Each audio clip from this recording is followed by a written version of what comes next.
I was once told that walking through a doorway could cause someone to forget even the most precious memories they had. Memories of good, memories of bad, memories of love and of loss, all tucked away neatly, stored like the worn-out blankets that were kept to dress the rainy days and bad habits that happen from time to time. Or what it felt like to rest your head on a friend's shoulder that still carries with it the creases from where you last placed your heart. Just like that. Gone within a single step. That somehow 3 beams and an imaginary line drawn across some old aching floorboards were all that stood between you and the infinite silence of the very things that once colored your mind with sound. It's funny. You can make yourself believe almost anything if you think about it for long enough. Was that you? Was that you? I was once told that the love I felt beating inside my chest was nothing more than my mind playing an unfair trick on my heart. And like a pair of dice dancing along the uneven pavement, their fate, much like yours or mine, had already been decided. That even the cracks that drew their faults between 2 opposing sides could not escape a fate that was always destined to be sealed.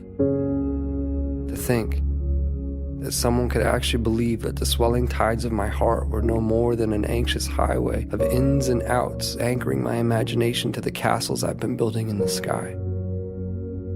Well, maybe they are the crazy ones. Then again, I have been known to misplace my hope in the way things fall. And if I had to confess, there stands a greater chance that I've all but lost my mind in here. So I suppose it's better off this way. Because I've always believed that the odds of finding what you seek tend to favor those who are open to seeking them in the first place. And I, for one, have never quite understood how odds stand to get even without that frame in mind. To be clear, I've seen a million faces. I've seen a million different faces, each one mirroring that of your own. And still, none of them have felt like home to me. None of them have felt like you. So here we are. And I can vaguely and strangely trace your outline. I can remember what it felt like to hold you. I can remember what it was like to stare blindly into your eyes for what felt like an eternity. How could I forget that? I could never forget that. I could never forget you. No matter how long it takes for my words to make their way through the vastness of this place we've called home, I unto you and you unto me, I say them and will continue to do so. Day after day, night after night, never knowing if you'll actually hear them. There's no place for time here.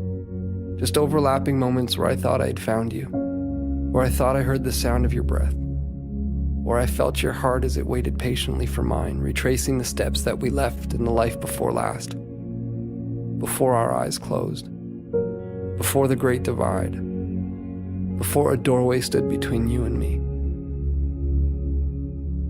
As it stands, I found myself in that doorway again, with both feet in and your heart on my sleeve.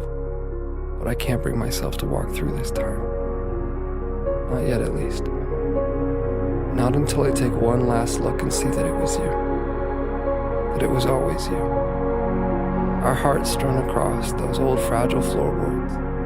The silhouettes of each and every one of our memories playing out like a story that we both know we've seen before. I remember now. This was where I first found you. And beyond those closed doors, I will find you again. My love, I will find you again.